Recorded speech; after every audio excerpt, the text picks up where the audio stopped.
ایسا کردار کہیں مجھے نظر نہیں آتا ہے۔ ہمارے پرشاسن نے، ہمارے تمام ادھیکاریوں نے بہت ہی اچھا اہم کردار ادا کیا ہے، اور انہوں نے بالکل حق کے ساتھ میں رہے اور ہمیشہ جو ہے مظلوموں کی مدد کرتے رہے، اور اس گھرانے کو بھرپور تحفظ دیا۔ وہ ایک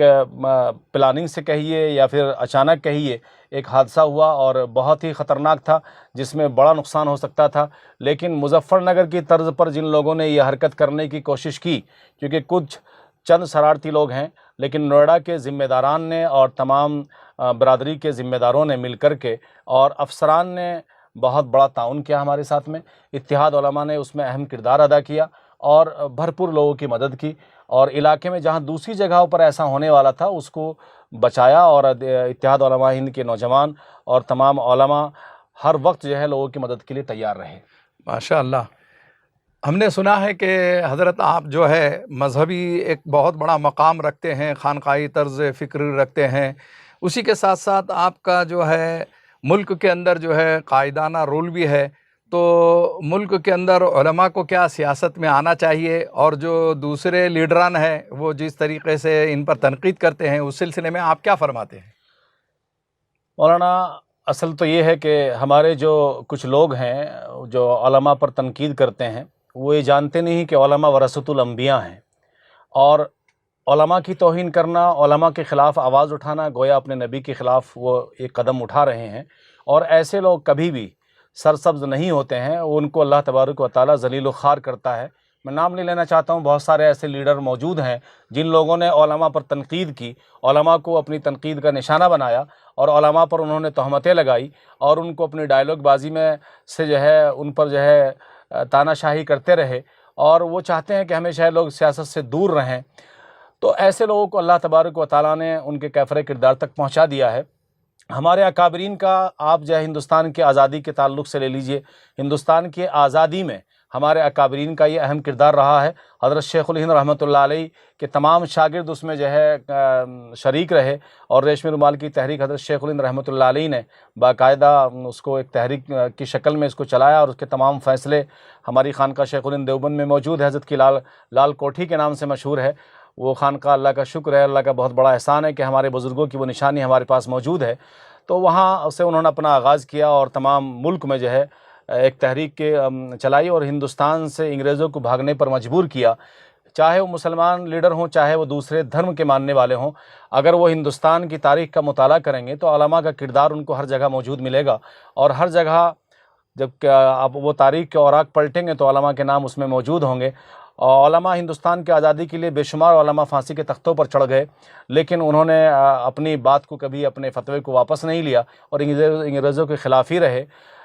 حاجی امداد اللہ مہاجر مکی رحمۃ اللہ علیہ کو دیکھ لیجیے آپ، 1857 کی لڑائی میں شاملی کا میدان گواہی دیتا ہے، اور بے شمار لوگ اس طرح کے حافظ دامن شہید اس میں شہید ہو گئے، جو حاجی میاجی نور محمد صاحب جھنجھانوی رحمۃ اللہ علیہ کے خاص خلفاء میں سے تھے۔ تو یہ تمام ہمارے جو اکابرین ہیں، اہل اللہ ہیں، ان تمام کے تمام لوگوں نے بڑا اہم کردار ادا کیا ہے۔ یہ جو ہمارے کچھ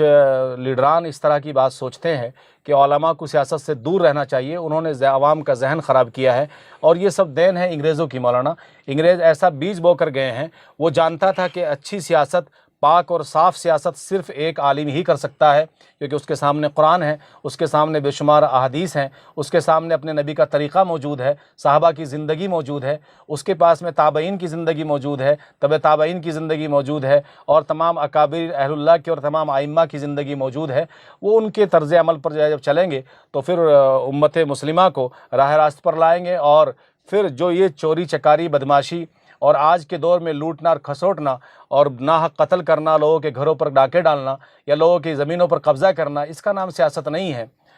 خیر الناس من ینفع الناس، نبی صلی اللہ علیہ وسلم سے صحابہ نے پوچھا یا رسول اللہ اچھا آدمی کون ہوگا؟ فرمایا خیر الناس من ینفع الناس، سب سے اچھا آدمی وہ ہے جو بھلائی کا کام کرتا ہو، لوگوں کے لیے نفع کا کام کرتا ہو، لوگوں کے درد کو اپنا درد سمجھتا ہو۔ تو سیاست نام اس کا نہیں جو آج سیاست چل رہی ہے۔ سیاست تو خدمت کرنے کا نام سیاست ہے، لوگوں کے لیے خدمت کی جائے، جو لوگ بے سہارا ہیں ان کا سہارا بنا جائے، جو لوگ جو ہے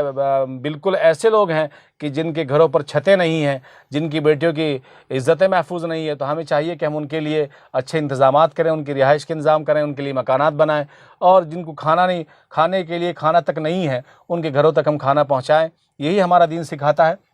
اور پڑوسی کا خاص خیال رکھیں۔ آج کل تو علماء پر تنقید کرنے والوں نے عوام میں ایک زہر گھول دیا ہے کہ علماء کو سیاست سے دور رکھا جائے، جبکہ وہ یہ نہیں جانتے۔ میں نے ہمیشہ اپنی تقریروں میں اور بڑے بڑے علماء کی موجودگی میں اور لیڈران کی موجودگی میں نے لیڈروں سے سوال کیا ہے، انہی لیڈروں سے جو علماء پر تنقید کرتے ہیں، میں نے ان سے پوچھا ہے میرے اور آپ کے نبی نے سیاست کہاں بیٹھ کر کے کی ہے؟ کون سا پارلیمنٹ ہاؤس تھا؟ کون سی راجیہ سبھا تھی؟ کون سا ودھان پریشد تھا؟ کون سی ودھان سبھا تھی؟ کون سی راجیہ سبھا تھی؟ کون سا ایسا صدن تھا؟ وہ بتائیے مجھے کہ کہاں پر بیٹھ کر کے آپ نے پوری دنیا پر حکومت کی۔ پھر آپ کے خلفاء آئے، امیر المومنین حضرت عمر فاروق آئے، حضرت ابوبکر صدیق ہیں، حضرت عثمان غنی، حضرت علی کرم اللہ وجہ، ان سب حضرات نے کہاں پر بیٹھ کر کے حکومت کی؟ مسجد نبوی صلی اللہ علیہ وسلم کے ممبر و محراب سے ساری دنیا میں باقاعدہ ایک پیغام جاتا تھا اور وہیں بیٹھ کر گورنر تیار ہوتے تھے۔ آج ساری دنیا میں جو نظام مولانا چل رہا ہے، اگر ہم تاریخ کو پڑھیں گے تو حضرت عمر فاروق رضی اللہ تعالیٰ عنہ کا بنایا ہوا نظام ہی چل رہا ہے۔ ماشاء اللہ ماشاء اللہ۔ حضرت مولانا ایک سوال یہ ہے کہ ابھی پارلیمنٹ کے اندر بچیوں کی شادیوں کے سلسلے میں 21 سال کی عمر جو ہے انہوں نے طے کی ہے، اس سلسلے میں آپ کا کیا موقف ہے؟ جب سے ہندوستان میں بھاجپا سرکار آئی ہے اور کیندر میں انہوں نے جو ہے ستہ پر قبضہ کیا ہے، یہ منمانی کر رہے ہیں۔ جن قوانین کا اور جن جو یہ اس طرح کے پرستاؤ لا رہے ہیں، ایسے قوانین لا رہے ہیں جن کا کوئی وجود نہیں ہے، انہوں نے نہ تو ہی اپنے مذہب کے لوگوں سے بات کرتے ہیں، نہ ہی کسی سکھ مذہب کے لوگوں سے بات کرتے ہیں، کسی بھی دھرم کے لوگوں سے یا ان کے ذمہ داران سے بلا کر بات نہیں کی جاتی۔ جبکہ اگر کسی بھی اس طرح کے قوانین کو بنایا جائے تو میں سمجھتا ہوں تمام دھرم کے لوگوں کو بلایا جائے اور بلا کر کے اس پر ڈسکس کرنا چاہیے، بات کرنی چاہیے۔ ایسے بہت سے واقعات مولانا موجود ہیں۔ ہریانہ میں کئی بچیوں کے ایسے واقعات موجود ہوئے کہ کورٹ میں بچیاں گئی تو بچیوں نے ان کو کاغذی طور پر دکھا گیا کہ نابالغ ہیں، لیکن بچیوں نے ججوں کے سامنے کھڑے ہو کر اور ان کو مجبوراً بے شرمی سے کہنا پڑا کہ آپ بتائیے کہ ہمارے اندر ایسی کون سی چیز نہیں ہے جو یہ ثابت کرتی ہو کہ ہم نابالغ ہیں اور ہم بالغ نہیں ہیں۔ تو یہ تمام چیزیں ہمارے سامنے ہیں۔ اگر وہ قوم و ملت کے لوگوں سے، اپنے ملک میں رہنے والی تمام کے تمام ذات برادری، تمام دھرم کے لوگوں سے بات کرتے تو ہر دھرم کے آدمی یہی کہتے کہ جو 18 سال کی عمر تھی یا جو پہلے سے قوانین چلا ہوا آ رہا ہے وہی بہتر ہے، اور جب بچہ بالغ ہو جائے، جب بچہ بڑا ہو جائے، سمجھدار ہو جائے تو فوراً اس کی شادی کر دینی چاہیے، اس کا نکاح کر دینا چاہیے۔ تمام دھرم کے لوگ اپنی عزت کو بچانے کے لیے چاہتے ہیں کہ بہت جلد بچہ جب بڑا ہو جائے، بیٹی گھر میں بڑی ہو جائے تو ہمیں اس کی شادی کر دینی چاہیے۔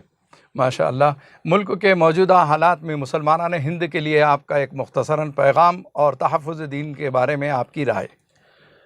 ملک میں جو حالات چل رہے ہیں مولانا، میں تو امت مسلمہ سے یہی درخواست کرنا چاہتا ہوں کہ امت میں مایوسی بہت ہے، لیکن میں ان کو ایک پیغام دینا چاہتا ہوں کہ اسلام اس کی اجازت نہیں دیتا ہے کہ مایوسی ہو، کیونکہ مایوسی ہمارے یہاں کفر ہے، اور مایوسی اگر انسان کے اندر آ جاتی ہے تو پھر وہ کسی منزل کو حاصل نہیں کر سکتا ہے۔ مایوسی کرنا اچھی بات نہیں ہے۔ تمام لوگوں کو ہمت کے ساتھ رہنا چاہیے اور متحد ہو کر اپنے ووٹ کا بھی صحیح استعمال کرنا چاہیے۔ اتحاد ایک بہت بڑی چیز ہوتی ہے، اور منتشر جب آدمی ہو جاتا ہے تو معاملہ خراب ہو جاتا ہے۔ آج اتحاد کی سخت ضرورت ہے۔ خاص طور سے میں علماء کرام، اپنے بزرگان دین سے دعاؤں کی بھی درخواست کرتا ہوں، اور نوجوان علماء سے درخواست کرتا ہوں کہ اپنے اکابرین کے نقش قدم پر چلتے ہوئے، اپنے ان بزرگوں کی دعائیں لیتے ہوئے، ان سے باقاعدہ رائے مشورہ کرتے ہوئے ملک کے اندر ایک ایسا اتحاد قائم کیا جائے جس سے کہ ملک اور ملک میں رہنے والوں کے لیے ہم کچھ کام کر سکیں، ملک کے تحفظ کے لیے، ملک کی ترقی کے لیے، ملک میں رہنے والوں کی ترقی کے لیے ہم کام کر سکیں، جس طرح ہمارے اکابرین نے اب سے پہلے کیا ہے، اور ہندوستان کو ایک بہت ہی خطرناک قوم سے یعنی انگریزوں سے ہندوستان کو آزادی دلائی۔ یہ ہمارے اکابرین اور ہندو مسلم سکھ عیسائیوں کا جو اتحاد تھا، اسی نے مل کر کے باقاعدہ اس ملک کو آزاد کرایا، اور آج ملک میں جو ہم سانس لے رہے ہیں وہ صرف ہمارے اکابرین کی قربانیوں کا نتیجہ ہے۔ ہمارے ان نوجوان علماء کو میدان میں آنا چاہیے، انہیں بالکل مایوس ہو کر گھر میں نہیں بیٹھنا چاہیے۔ اور رہا مسئلہ آپ نے جو ابھی تحفظ دین میڈیا کے تعلق سے کہا، مجھے بے پناہ خوشی ہوئی ہے۔ پہلی مرتبہ مجھے موقع ملا اور پہلی مرتبہ مجھے تعارف ہوا اس کا۔ میں آپ کو یہ یقین دلانا چاہتا ہوں کہ ہماری اتحاد علماء ہند، آل انڈیا ملی تنظیم الفیض، آل انڈیا جمعیت راجپور، اور ہماری جو بہت ساری دوسری تنظیمیں ہیں، آل انڈیا علماء بورڈ ہے، تو اس طرح کی جو ہماری تنظیمیں ہیں یا جو دوسرے ہمارے دوست احباب چلا رہے ہیں، اور ہماری پارٹی راشٹریہ لوک دل ہے،